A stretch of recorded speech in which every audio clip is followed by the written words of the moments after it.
Shalom jemaat yang dikasihi Tuhan, damai sejahtera Allah penuhi hati kita semua. Tuhan bela orang benar. Firman Tuhan hari ini diambil dari Amsal 10 ayat 3 dan 6, demikian firman Allah. Tuhan tidak membiarkan orang benar menderita kelaparan, tetapi keinginan orang fasik ditolaknya. Berkat ada di atas kepala orang benar, tetapi mulut orang fasik menyembunyikan kelaliman. Dengan latar belakang hidupnya yang diberi Tuhan hikmat yang luar biasa, Salomo, penulis kitab Amsal ini dipakai Tuhan untuk menyatakan suatu kebenaran yang terkait dengan kehidupan orang fasik dan orang benar. Siapa orang benar? Mereka yang menjauhi kejahatan dan melakukan seluruh kebenaran, seluruh kehendak Allah. Siapa orang fasik? Mereka yang mengetahui bahkan mengerti kebenaran Allah, kehendak Allah, tapi mengabaikan, tidak mentaati. Terbaca oleh kita bagaimana Tuhan memperlakukan secara kontras bedanya antara orang benar dengan orang fasik. Tuhan sendiri menjadi pelindung, menjadi pemelihara orang benar.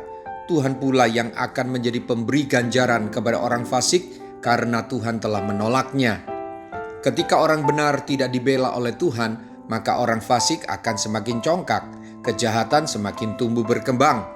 Jika orang fasik tidak diganjar, maka orang benar akan semakin dihina dan orang fasik tidak akan belajar takut kepada Tuhan. Oleh karena itu, Tuhan bela orang benar. Bapak, Ibu, Saudara-saudari, kita tidak bisa menilai seseorang dari penampilan aktivitas keagamaan seseorang semata-mata untuk menilai ia orang fasik atau orang benar.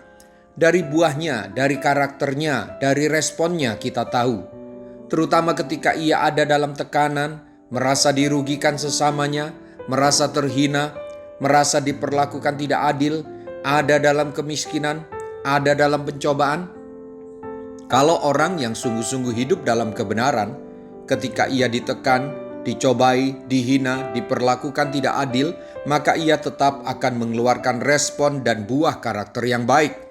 Mari cocokkan diri kita, apakah kita masuk dalam kategori orang fasik atau orang benar? Tuhan cari buah dari hidup kita. Dia cari karakter ilahi dalam hidup kita. Tuhan sangat rindu memberkati tubuh, jiwa, dan roh orang benar. Tidak demikian orang fasik. Alkitab katakan, tetapi keinginan orang fasik ditolaknya. Orang fasik akan jatuh ke dalam berbagai duka yang memalukan. Peganglah janji Tuhan. Tuhan tidak membiarkan orang benar menderita kelaparan. Berkat ada di atas kepala orang benar. Di dalam rumah orang benar ada berkat. Ia akan tetap teguh di saat badai datang dan bagaikan bunga yang tetap mekar di musim panas tiba. Haleluya. Mari kita berdoa. Tuhan Yesus, saya bersyukur firman-Mu mengingatkan saya. Saya mau berjalan di jalan orang benar, di jalan orang yang takut akan Tuhan, yang melakukan usahanya dengan sewajarnya dalam takut akan Tuhan dan tidak berjiwa bengis terhadap para pembantunya.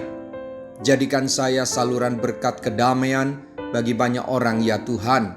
Saluran berkat ketentraman ya Tuhan. Saluran berkat sukacita ya Tuhan.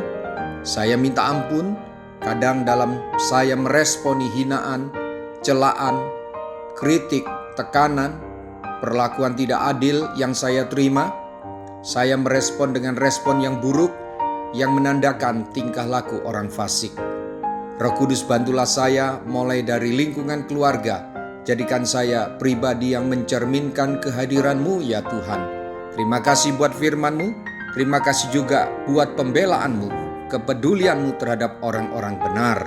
Dalam nama Tuhan Yesus, haleluya, amin. Sampai jumpa besok dengan suara gembala, firman Allah yang hidup. Tuhan Yesus memberkati.